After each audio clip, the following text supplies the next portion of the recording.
bigarren aldian pizkat txartu zigaran gainera Isabelen espulsioekin bai, txartu jarri gara.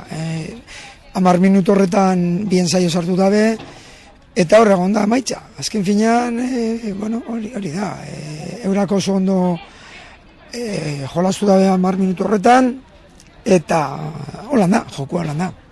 Talde indartsua da, eta somatu egin da azkenean.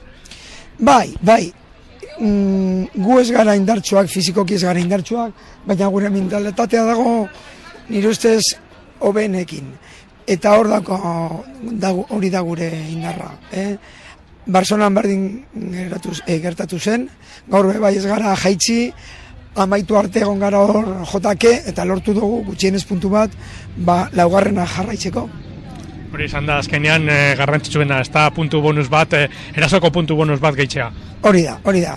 Azken finean, kirolan eta batez ere rugbian ezin da inoiz besoak berantza jaitsi, eta, holan ikusi dugu, Barcelonan lortu gendun puntu bi, gaur puntu bat, eta hor gaur, laugarrena puntu bat falta ezkero, jegen kontra zozer ataratzen badugu, laugarrenak amaituko dugu.